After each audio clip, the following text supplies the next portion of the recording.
Hey! Welcome, everybody, to the summer school edition of the Horror Podcast. It's me, Tyler, your regular co-host of Horror Podcast, this time coming to you live and in color. So we have the whole summer off, and thankfully we have Mike coming in from out of town. So we thought we might as well go ahead and do a live episode of what we've been watching. So, Mike, what's going on with you? Not much, man. I'm back in the United States for a couple weeks, and we decided we'd do a live episode. So we're live streaming this on Facebook Live. Mm-hmm. We're also going to release a normal episode on – what was that? I know. We got to turn that stuff off, man. Amateurs. Yes. Amateur hour. Anyways, we're gonna release a normal episode through our normal podcatcher applications and everything. So if the audio is a little bit different, well, that's why. Yep. So Tyler, this summer, what you reading, what you're watching, what you're interested in, most importantly, what are you drinking? What are we drinking tonight? Hey, we are drinking Boulevard. It is my absolute favorite. It's Casey Pills. So it's good stuff. Mike's in from Ecuador, so we're trying to get him some good local beer. So you can't go wrong with Boulevard. Cheers. Yep. Yes. Cheers to having you in town. It's been a long time. And cheers to reading and watching some really great stuff. So I just finished They Feed by an author with last name Parent. And it was really good if you like kind of campy fiction. I will also tell you the lead character's name was Tyler, which is kind of helpful for the buy-in, but it's also super campy. So if you buy into the camp, then it's right up your alley. It's really good. So I'm also kind of trying to piece my way back through. I'm a few episodes back of Westworld and a few episodes back of Handmaid's Tale. So that's what we're reading and watching, and or at least what I'm doing. What about you, Mike? What are you up to? Well, I just got back in town and went to some bookstores. Cool. Which ones? Any local ones? No, I went to a whole bunch of thrift stores looking for kind of old horror fiction. Not a whole lot, but I also went to Barnes & Noble, which had some stuff. It's very odd, though. There isn't a horror section. It's either in literature fiction, or it might be in fantasy sci-fi, or if it's an anthology, and I like short fiction a whole lot. Yep.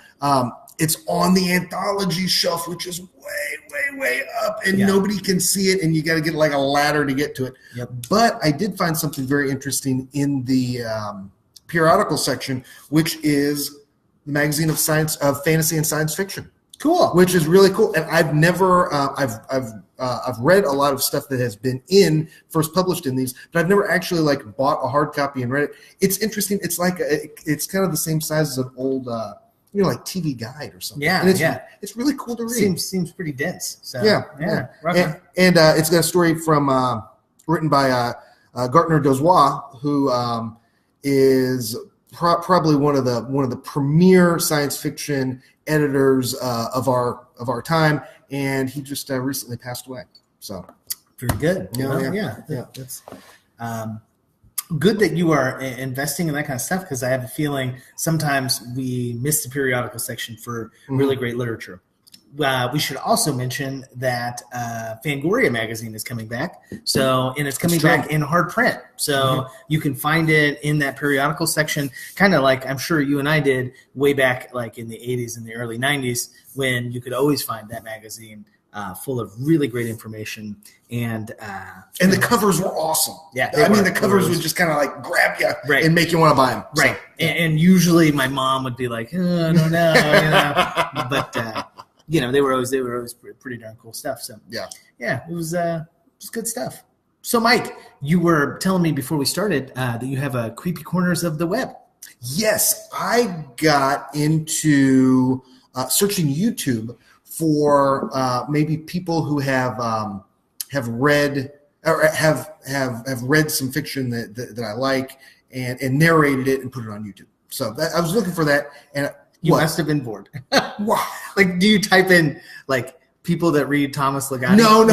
I just typed in Thomas Ligotti, and then this is what I came up with. All right. So I was gonna say that is a weird fetish, but if that's what you're into, man, no, I'm not gonna judge. Okay, so and believe it or not, I was looking for Thomas Ligotti, right? And so there's a guy with a channel that he's read a couple of Thomas Ligotti short stories. The name of the channel is the THEE Landstander, right? We'll put a link in the show notes. But is that a reference to anything? I don't know. Yeah. I couldn't find anything out about this guy. I feel like this guy LARPs or something. I don't know. I don't know what the deal is, who this guy is. His channel is just I read short stories over a single photo. Like that's it. Huh. Now, first off, don't get me wrong. It is very, very highly polished. Right. Okay. So super highly polished, and he reads a very diverse set of stuff, and it's just really good. So he's got a little bit of Thomas Ligotti. Another one that I listened to that I just kind of just clicked on because I didn't know what it was a short story called "Incarnations of Burned Children" by David Foster Wallace. Yeah. Which freaking blew me away, and then I had to listen to everything else that's on this guy's channel. Yeah, including some stuff that came off of, I believe, like the No Sleep Reddit called Mother Horse Eyes, the Interface series. Oh my gosh, I could make a joke about your mother, but it's super weird. It's super weird and super good. So, all right, yeah. I think as I was flipping through it, it's got some Jeff Vandermeer on there too. Yeah, right? Uh-huh. Yeah. So, like, if you're into any of that kind of new weird stuff, like this channel may be one of those things that's a hidden gem for you.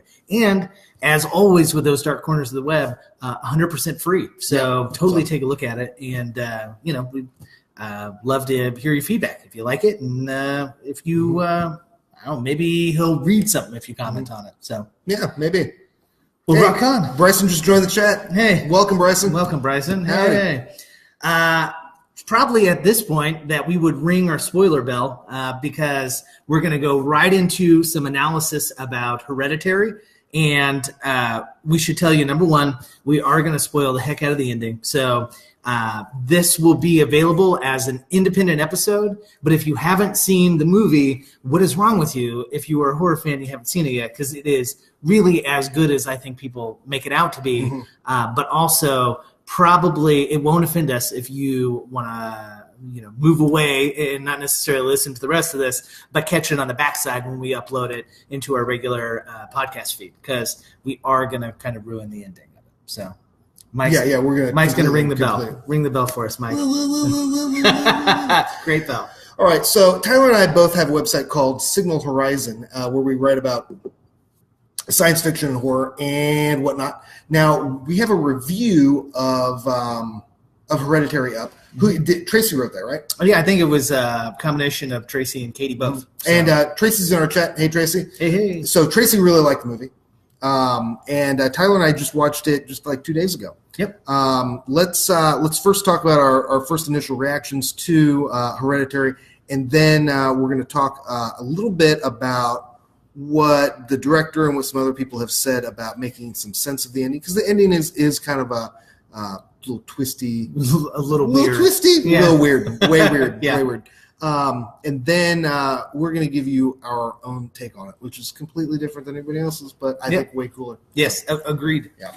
I can't speak for Mike, but I can say there were genuine moments of this movie that I found terrifying. And I can always tell if I think a movie is really scary by my physical reaction. And I think by the end of the movie, like, I was so far hunkered down into my seat that I knew there was something about it, particularly some of those last scenes that were really intense. And that for me is Tyler made me hold his hand. Near the end. Like, that's how we knew. To be fair, our hands met in the popcorn bucket, and we just kept them there. Yeah, all right. All right. So. We were mutually, happy with that. But no, it was really, really scary. And I think probably what stood out to me the best in all of that were what I think are some iconic, scary scenes, like just moments and images that like I thought about and I have thought about ever since that movie. So I went home and I told my wife, who was not a horror movie fan, all about it because she was like, I'm never going to watch it if it was scary. And I went immediately back to those images, and I'm sure I did a terrible job explaining them, but she took she kind of got what I was pitching and was equally scared. So did you like it? Look, it scared the crap out of me. At 2:00 in the morning, my son woke up and he pitter-pattered in my room and he said, Daddy, creepy. And he pointed to his room. So we went into his room. I said, buddy, you gotta get back in your bed. And he pointed at the chair, and it was in a dark corner. And he said, creepy. And I said, okay, creepy ghost over there. You got to go to sleep too. It's 2:00 in the morning. I got to get some sleep. And we all went back to sleep. So, yeah. Hey, Grandpa, leave us alone. Yeah. Like we all got to sleep. Yeah.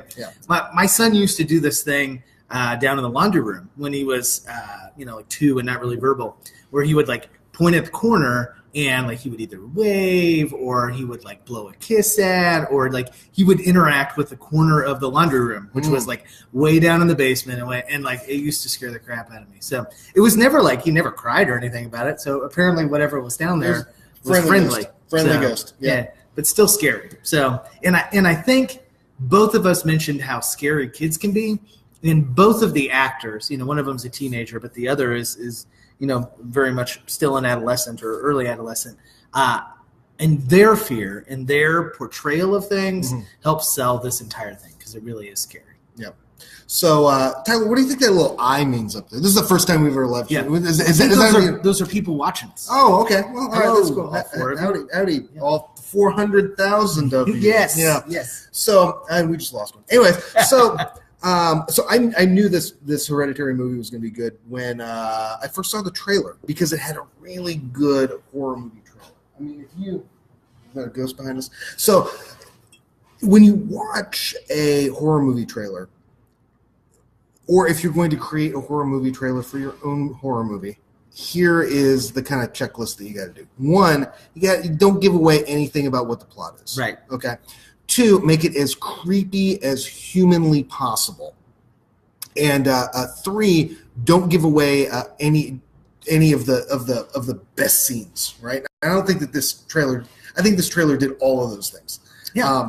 It really just kind of piques your interest because from the trailer you really don't know what it's going to be about. And in fact, when you watch a movie, you don't really know what it's going to be about until about halfway through. Yeah. Well, and I think what the trailer does a really nice job of is providing some of that tension and some of that fear.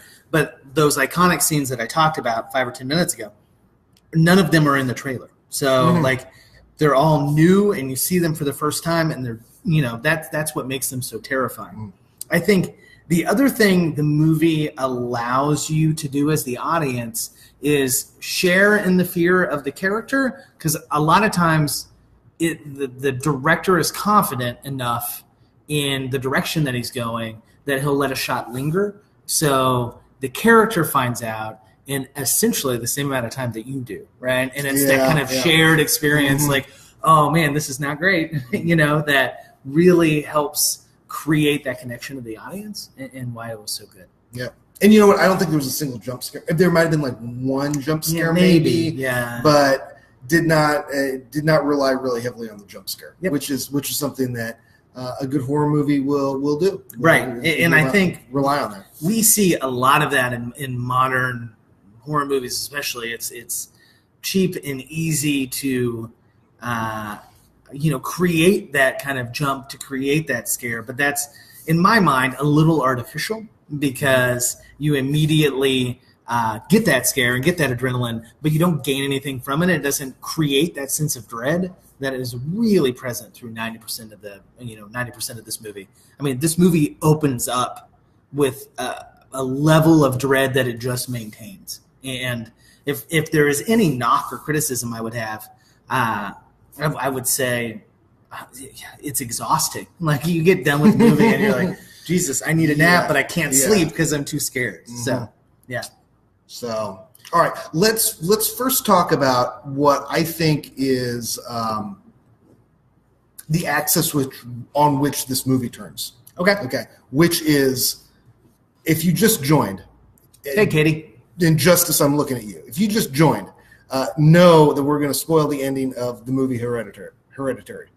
Okay? So, the axis on which this movie turns is where the daughter gets killed. Yep. Okay. Which, and I will tell you, the car accident and the beheading that takes place, to an author that was less confident, would be really gory and gross and kind of, very typical horror movie. But it's done really, really well, and it doesn't have a ton of gore. And the only kind of lingering shot you get later on is of her head, right? And I think there's some gore there. I mean, but you get it later, which is very interesting. Yeah. I also think it's a shout out to probably the greatest decapitation, on-screen decapitation in a film, which is The Omen. Oh yeah, that's good. Which is a film that I think has some real parallels to this one, as you find out. Yeah, right. So I think that's a little homage to the Omen, and then the fact that it is not telegraphed before it happens, and it's not in the trailer. Yep. Right, because if it was a garbage movie, they would have just put it in the trailer, and you really get the feeling that a lot of this movie is going to hinge on the character of the daughter. What's her name? Oh shoot. Sorry about that. Anyways, you think a lot of it's going to hinge on the daughter, but it doesn't, right? Because she gets killed right in the middle, and then the whole movie starts to change. It's great, right? So, in fact, when I was relaying the plot to my wife, I was like, and then the little girl dies, and she was like, "What? I totally thought that." Thank you, Katie. Her name was Charlotte. Duh. Yeah, you should have looked that up. Yep. We usually have our notes, but we can't have that in front of us. Let's go around.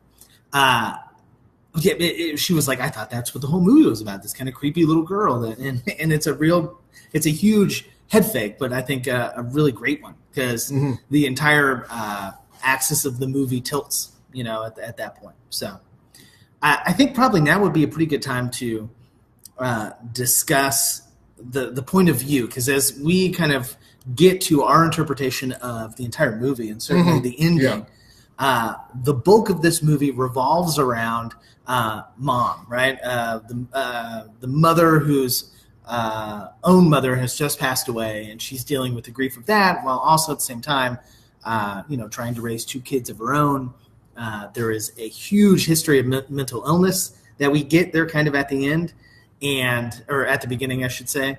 And that point of view is really important because it entirely forecasts the rest of the movie. So there is a really important bit at the end, though, where the point of view shifts, right? There is. Now, I've just brought up on my smartphone a list of all the characters, all the characters' names, because I'm afraid that we're going to forget some of the. That's what we pay you the big bucks for. Yeah, exactly. I'll be the color commentary. Okay. You'll be the what? The color commentary. Oh. You get all the facts right. Oh, okay. That sounds good. Okay, so click on full cast. All right. So now what were we talking about again? Mom. And her point of view. Okay, so mom is super important to this movie. And you can tell mom's going to be super important to this movie because mom is the one that's making the models. Yep. All right. And the film starts with a model. Yep. And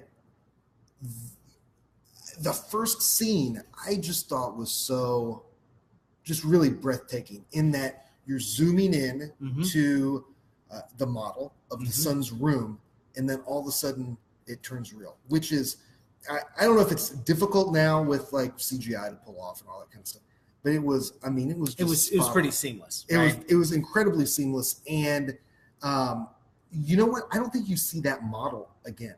No, not in that particular setting. In fact, you see the outside of the house a lot because it sits in the front room of the actual house. So they go by it, especially at the end of the movie. Oh, yeah. 2 or 3 times. In fact, there's a particular scene where the lights in the model house are on, but the lights in the basement or in the downstairs where it's at aren't. So it's really clear and really like elucidates and illuminates kind of the idea that those models represent something else. Yeah. Now, I think in this movie is, I think, one of the movies that really bears a rewatching. And I've only watched it once, but I think it definitely bears a rewatching because there's a couple of things that I caught, and I think I caught, but I'm not 100% sure. Like the model of the house inside the house, super meta. Yes. Right Oh yeah. Of course. I kind of noticed that some of the windows looked like they were, I don't know, like weird, like they weren't square. Like later as went on, did you catch any of that? Like maybe they were kind of lopsided. Yeah. Yeah, I mean, looked all gouty, like was like kind of melting or something. Yeah, the whole I think film. Did anybody else catch that?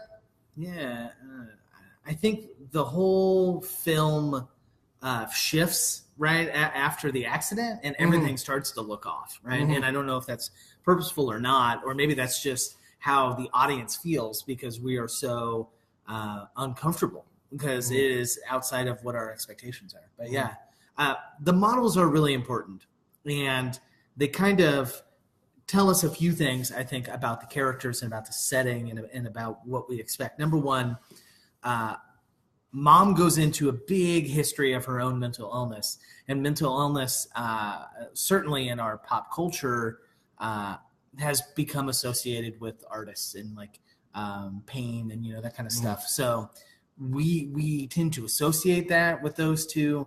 And Mom is really good, right? Part of her stress and part of her tension as the film builds is that the people that are going to show her latest run of models or whatever. Yeah, the people that own the gallery. The gallery, right? Yeah. Are all like, hey, how are those models coming, right? And we'd sure like to see some of them. And so we know she's under a deadline. And that adds to all of that stress. And I think as the film progresses, those models get more and more bizarre. Yeah. Hey, thanks, Katie, for pointing out that the house model we were talking about earlier does degenerate as the film goes on. Thanks for backing me up on that one. I wasn't just making it up. Yeah, and her stuff gets like increasingly bizarre. In fact, there's one model that I was really like fixated on.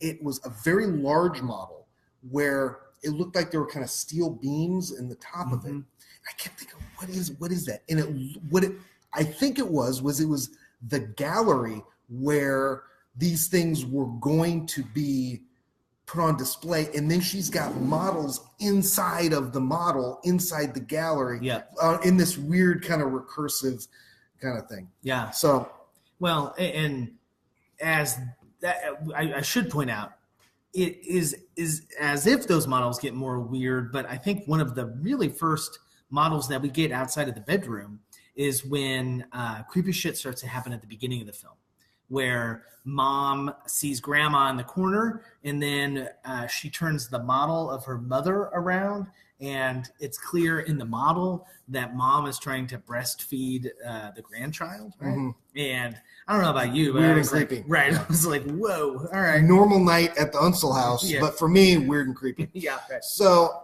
yes. It was strange. So the mom's name is Annie, and the grandmother's name is Ellie, I believe. Now, I think it's Lee, right? Because on the big sign at the end, it says like Queen Lee.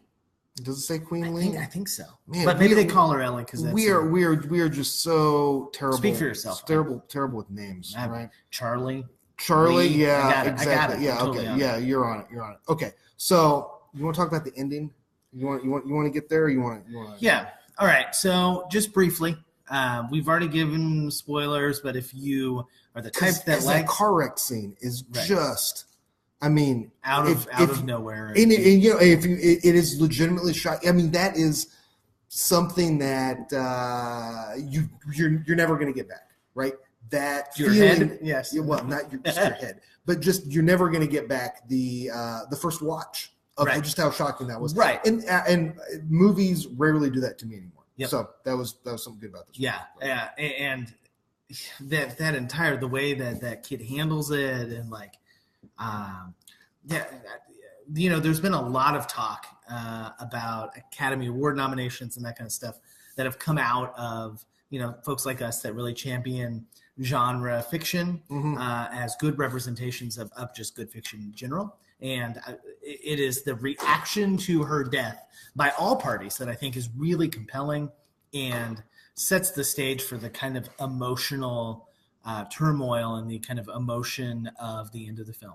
So for those of you that have not heeded the warning and are still here but have not seen the ending, we'll go through it briefly just so you can be on the same page. But be warned, we want you to go watch this movie because it's really, really good. So if you're still here and haven't seen it, at the end of the film, some bad shit has happened to the son. And he wakes up and Mama's been possessed by the eighth king of hell or seventh king of hell. Or you think she's been possessed by something? All right. I think it's like the guy, right? You think so? Yeah. I don't think so. But what has she been possessed by, or has she? She hasn't been possessed. She's been possessed by a demon. I think that Are there multiple demons present? I don't know. Yeah, sure. Because there's tons of them, right? Okay. Yeah, because there's tons. So it's like just a big get together, of demons at this particular house. King Paimon. Payment. Yeah. Yes. Oh, yeah. All hail King Payment. Okay, so first off, okay. Just to point out, there's a couple of things that this movie I think does really good, and I think that there's a couple of either allusions or kind of metaphors back to some other things. So first off, King Paimon is first off, he's the god of the west, or the demon of the west. Yeah, right. Okay. Or, northwest, but whatever. Same diff. Okay. It doesn't matter. And of riches. Okay. Now, this entire movie, we get this super wealthy, very very elite. I mean, artist and doctor live out in the middle of the woods in this beautiful house. Yeah. They drive a Volvo. Okay. The kids go to obviously a great school. When the kid goes, when the kid Peter goes to his friend's house for this big party, this party takes place in a $5 million house. Oh yeah. All right. I thought it was an art gallery at first. I'm like, Jesus Christ. So it's a, if there's one king of hell that is kind of quintessential of our time, right, is going to be this one. Right. Particularly at this moment in time. Yeah. And Katie has a great write-up that goes into detail of King Paimon and kind of that demon entity. So check it out. Roll on over to Signal Horizon and just look up our coverage of Hereditary because she's got a great article about it. But he is kind of a symptom of the time rather than something that's necessarily shaping it. So that totally makes sense. So we get at the end of the movie, mom's been possessed by something, and there is this. It is probably the iconic moment, at least for me, of the entire movie, because son goes downstairs, discovers his dad, who has been burnt to a crisp, right? Played by Gabriel Byrne, who I absolutely love. He's one of my favorite actors of all time, and he's just a schlub in this movie. I mean, just what a poor guy. What a poor guy. Steve. Steve's the character's name. Steve. Poor Steve. That's a perfect name for a schlubby dad too. Steve is he's just completely just out of his league. He's just he just schlubby dad, right? Right. Trying to keep shit together, So I read that in a earlier version of the script that eventually got cut out. He was he's a doctor. It goes into a little bit more about what he does. He's a therapist. Okay. And the mom was a former patient. Yeah. That's gross. I know. So there's maybe a little bit more nuance there that they were going to work with. And what we wind up with is just him being a schlubby dad. Right. I think that adds a level of complexity that isn't necessary. Yeah. Jesus. All right. Let's just take a minute and calm down a little bit there. Welcome, Alec. Hey, Alec. Yep. Cool. Glad to have you. So we get to the end of Hereditary. Son finds spoilers for the ending. Yes. Sorry if you haven't seen it. listen to the episode later on iTunes, and then rate and review us. So it'd be great. So we have teenage son goes downstairs, finds Schlubby Steve burnt to a crisp. Crispy critter. Yes. Yep. And there is this great scene where he's looking into the fire, but the camera's kind of in the fireplace. And we can see over his shoulder, and mom's like up right in the rafters. Yeah. And like, I, at least for me, it took a minute or two to figure out what it was, right? And as my eyes adjusted and as I realized what was going on, like, kid kind of realizes what's going on. It's the creeps. Oh, yeah. It's really awful. And like you were saying earlier, you are kind of figuring it out as the characters are figuring out. Mm-hmm. Yeah, it's a great.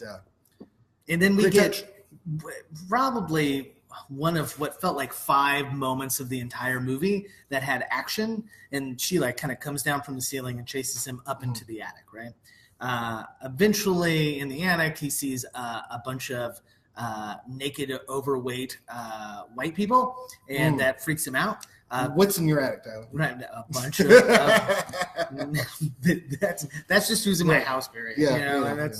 Look at me.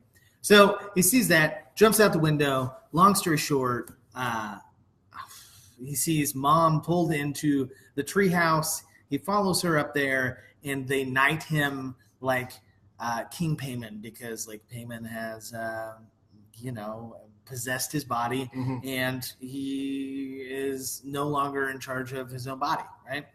And then we pull out, and we see the kind of model version of what's happened, and it fades to black, and we have the end of the movie. Fucked up. Yeah, it's messed up. So, what does the end of the movie mean? If you go poking around on the internet, you're going to find a whole lot about how this movie is supposed to be just taken just kind of straight up, as this is kind of what happened. The director has gone on the record, and I think this was on Den of Geek or whatever, Den of the Geek. Yeah. And we'll link in the show notes of the iTunes version of this.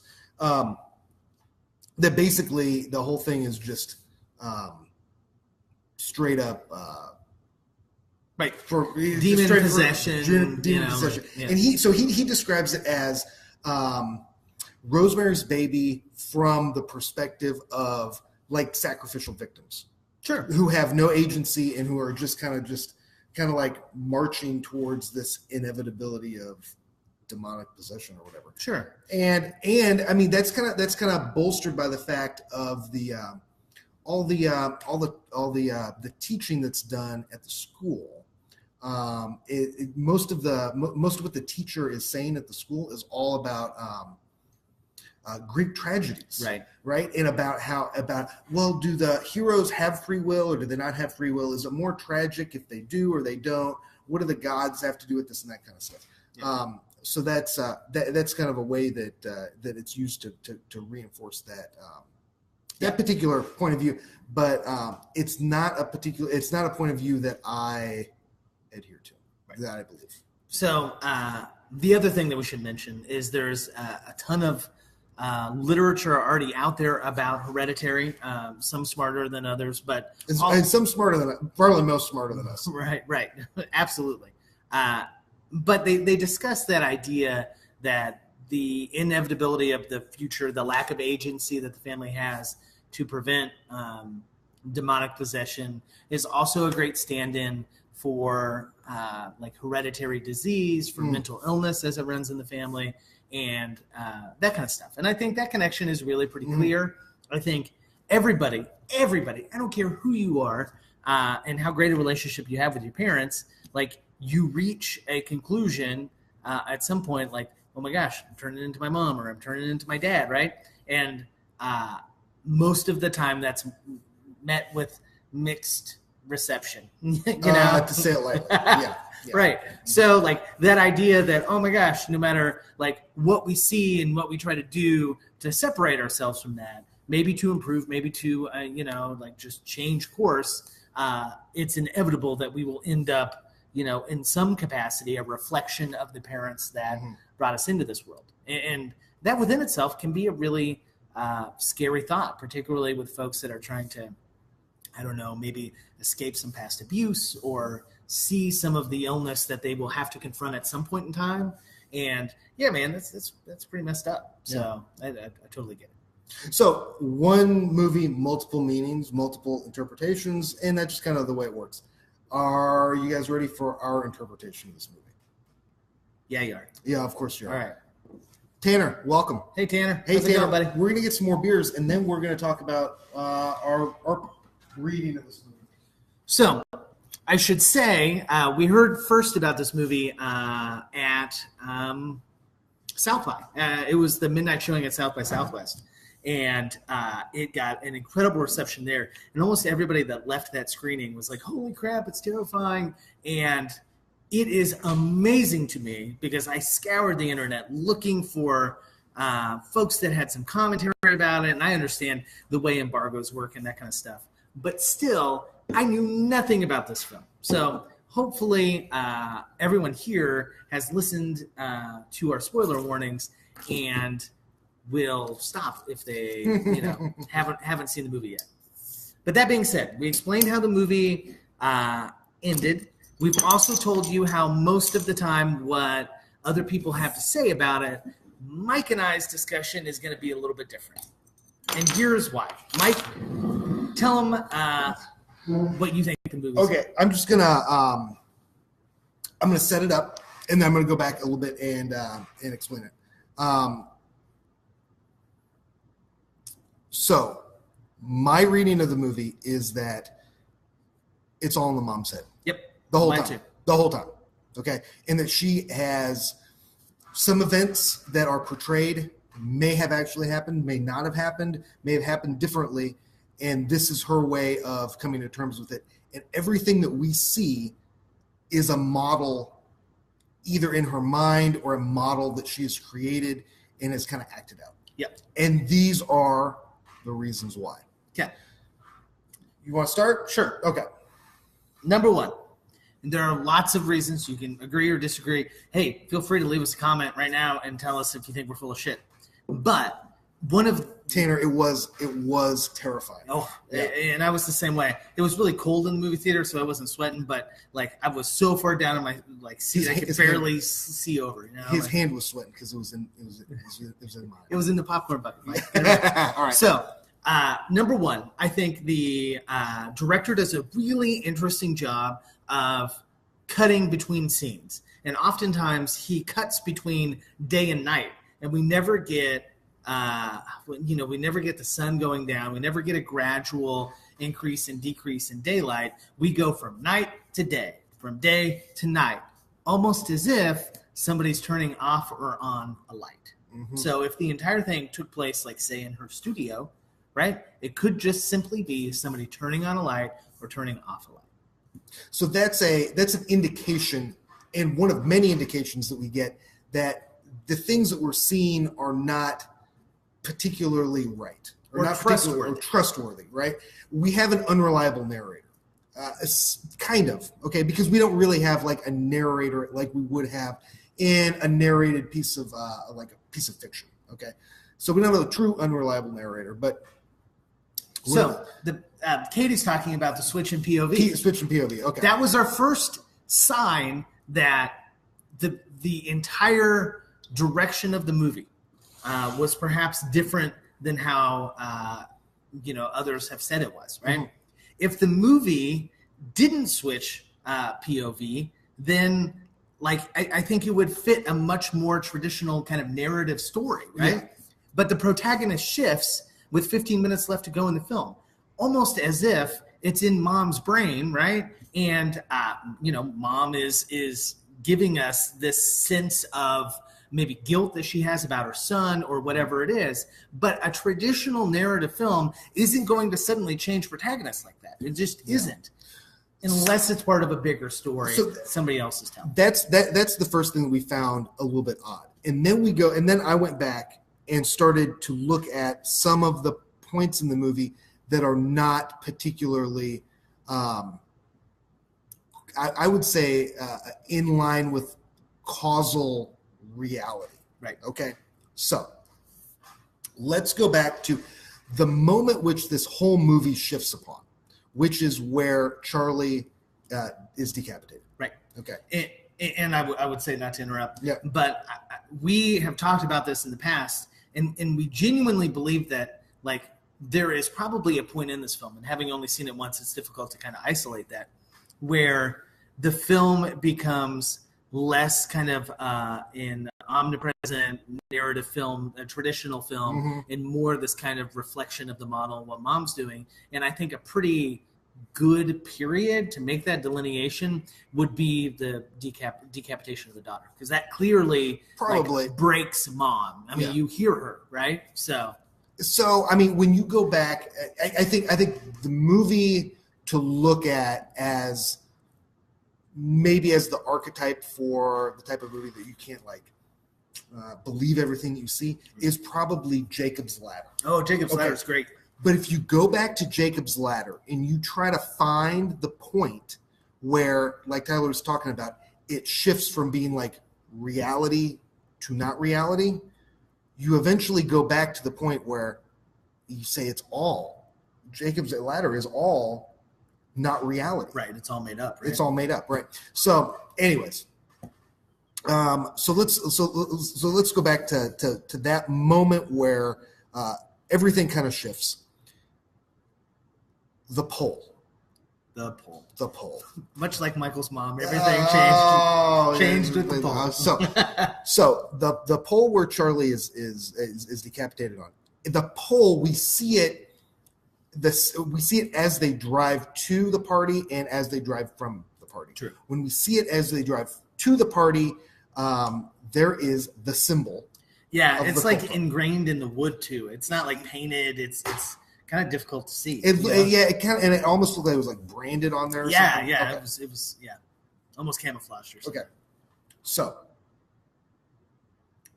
when you have seen the whole movie and you go back and you look, essentially the reason that Charlie has to die is because King Paimon has inhabited her body, right, and doesn't like her body. Right. Because King Paimon prefers a male. Right. And in fact, I think they say that explicitly. It's in a book and it is underlined. Right. So that we know. Right. We get it. Yeah. So and I was kind of left like Charlie is clearly on the spectrum, right? Yeah. And I think there's at least a brief allusion to the fact that she may be on the spectrum because she's got this demon that doesn't really want to be in her, right? Maybe. I mean, that was kind of the impression I got, but maybe I'm trying to read too much into it. Boy, I don't know. Yeah. I don't know. True story. She also clucks, right? Like you hear that in some of the previews, and I heard there are people that have seen the movie multiple times that will just go into the movie theater just to cluck at people, which I think is really shitty, but also terrifying. Yeah. Go ahead. Okay. So essentially, if you read the movie just straight up, right? Charlie has to die to release King Paimon so that he can get in Peter, right? Right. Okay. So how does Charlie die? Well, Charlie dies from being decapitated. And apparently, because that symbol is on the pole, right? The whole thing has been like choreographed by the cult or something. Right? Makes no sense. Right. It doesn't make like causal sense because so you're telling me that the cult who relies on just a flyer at one point in the movie to try to get the mom to join a seance, it can create a party at a $5 million house. Well, and get the kid out there, bake a cake chocolate cake that's got peanuts in it. Get the mom to make sure that Charlie goes. Then make sure that Charlie eats the cake. Yeah. Then on the way back, make sure the kid speeds. Then make sure that hold on, the kid doesn't run into the pole on purpose. There's a deer that's put out there, so they have to know that the kid's going to be speeding and not just call 911 from the house. Right. It doesn't make a whole lot of sense. Right. What would make a whole lot of sense is if this accident happened and mom was completely crazy at a later date and tried to make things fit in with something that didn't happen. Right. Like at the end of the day, we don't know a whole lot about this cult. Nice. But what we do know is that it's made up of a bunch of middle-aged white people, right? Mm-hmm. The exact opposite of who's at that party. And I didn't see a single middle-aged white person. Yeah, that's true. So, like, it would be really difficult to like try to infiltrate this party full of people that look nothing like you, right? So it has every feeling like that. It has been created. It has been retconned. Retconned is a good way to put it. So that mom can make sense of this terrible tragedy. Right? Mm-hmm. So that's one of the many kind of things that don't make any sense.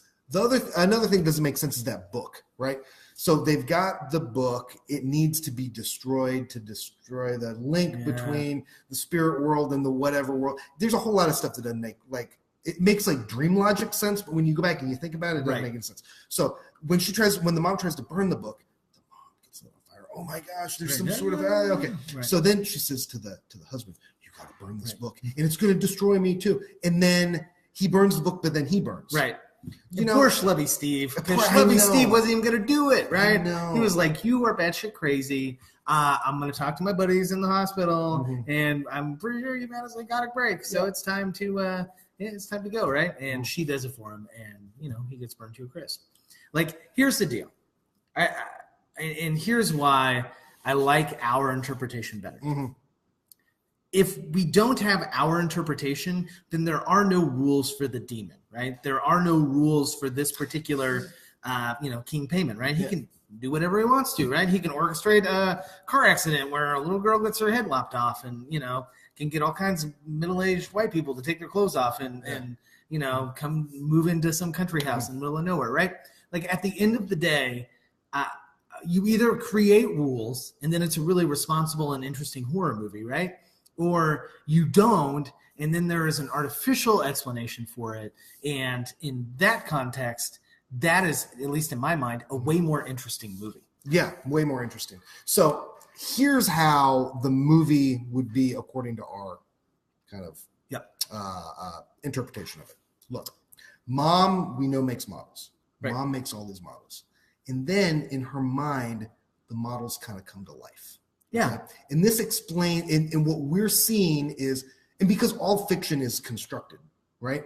She's essentially made these models and is telling a story through these models. Right. All right. So I would add to that, right? Like, the one thing that she doesn't have, if it's just an accident, is control, right?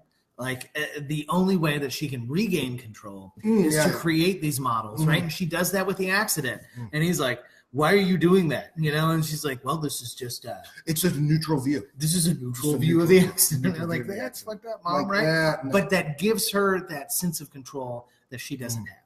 Now, the one thing that we didn't talk about that we should, you will notice at the end of the film that mom's already either partially had her head like sawed off by herself, right? Or it's off completely, and I don't remember which, but she floats up into the treehouse, right? Okay, so when she floats up into the treehouse, this was it was like really creepy. Oh, it is. It's super creepy because there's all this other creepy stuff that's happened. But the first thing I thought was, boy, it looked like when somebody's playing with dolls, right? And the doll's kind of like, "Oh yeah, oh, you're going over here, now you're going to the treehouse." It totally looked like that. And there's so many points in this movie that there are things that look like models, right, that are not models. Okay, so that's one. Tyler talked earlier about when it goes from day to night and it looks like a light switched on. Okay, another one that just kind of blew me away was the fact that each of the settings are like so separate from each other. Okay, so we've got the $5 million house where the party's at, which has desert and nothing between it, just a dark, lonely road between it and the house where the family lives, which is out in the middle of nowhere. There's nothing else around. And then, when she goes to that art supply store, this huge art supply store just in the middle of nowhere. And it just this creepy.